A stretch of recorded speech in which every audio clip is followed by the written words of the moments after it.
Okay, so I know none of my videos have any consistency whatsoever. Sometimes I'm in my bedroom, sometimes I'm in here, sometimes there's a green screen, sometimes there isn't, sometimes the camera's zoomed far in, sometimes it's zoomed far out like this. I'm sorry, I don't really know what I'm doing.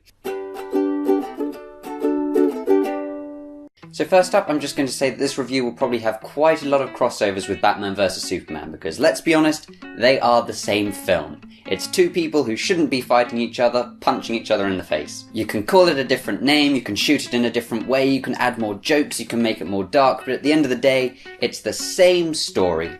Now I'm just going to home in on the light-hearted aspect of this film for a second. Whilst Batman vs Superman was really dark and depressing all of the way through, Marvel as always likes to make jokes. So Batman vs Superman was a massive clusterfuck, and that is a technical term, it's not swearing. Civil War was also a complete clusterfuck. However, because it was so light-hearted and even funny in places, you were able to sit back and enjoy yourself and relax, rather than being crushed under the extreme weight of depression that Batman vs Superman gave off. So this is sounding a little bit contradictory to my Dawn of Justice review, where I said that I really liked the sort of dark aspect of this genre.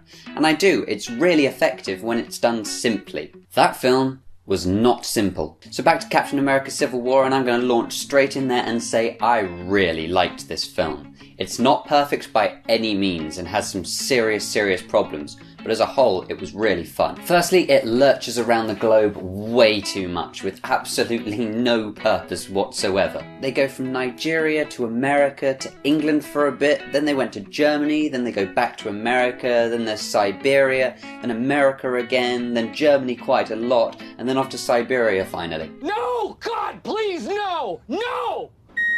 This in turn meant that the plot was all over the place, and I couldn't really pick out a well-constructed story running all the way through. Yes, Cap wants to punch Iron Man, and Iron Man wants to punch Cap, but it doesn't really flow. Secondly, whilst I said I liked the little jokes and quips, I think there are a bit too many. For example, in this massive battle in the airport, they're just all making jokes with each other, and it feels more like play fighting rather than an actual desire to beat the other team. When you're expecting rage and destruction and fury, these little jokes just make no sense in that context. Next up, too many characters. Don't get me wrong, it was amazing to see all of them together. The Black Panther is everything I hoped for, and it was really fun to see Ant-Man in this team. However, they didn't really explain anything about the Black Panther and just sort of dropped him in, and a similar thing happened with Ant-Man. It was almost like they'd written the script, then decided they wanted Ant-Man in the story, so wrote a few slightly wonky lines and just dropped him into the big battle. Finally, I thought the motivations were a bit lopsided. I was really hoping for a clear split down the middle where you understood each side's motivations. However, I couldn't shake the feeling that Captain America was being really unreasonable. In terms of the teams they put together, it seems that some people on the sides are just there because they were asked first by either Captain America or Iron Man, rather than actually wanting to fight for that cause. Okay, so as always, I've done the rant first, and now let's move on to the good parts, and they vastly outweigh the negatives. First up, it looks great. The sheer number of epic moments and fights throughout this film keep you on the edge of your seat all the way through, and at no point did I feel like it was dragging through this 2.5 hour runtime. We get some more depth into some characters that previously didn't really have a story, like Vision and the Red Witch, and I'm really looking forward to the future where we see them grow and develop even more. The performances as a whole were also brilliant. I know this shouldn't really be a surprise because Marvel has a lot of heavy-hitting A-listers, but nevertheless it's always nice to see. While there is no backstory to the Black Panther at all, he is brilliant to see and does not disappoint one iota. The chase through the streets of Vienna with Captain America, the Black Panther and the Winter Soldier was truly outstandingly constructed and was so exciting to watch. I also love the main bad guy. In all the Marvel films, there's this villain that the hero has to stop.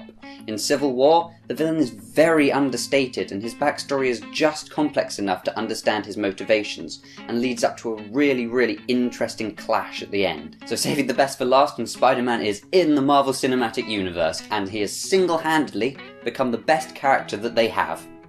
Without a doubt. Forget Robert Downey Jr., forget Mark Ruffalo, stuff Scarlett Johansson. Tom Holland is outstanding. To be fair, he can't take all the credit because all he did was the acting. In fairness, he did it very well and really captured the characters of both Spider-Man and Peter Parker.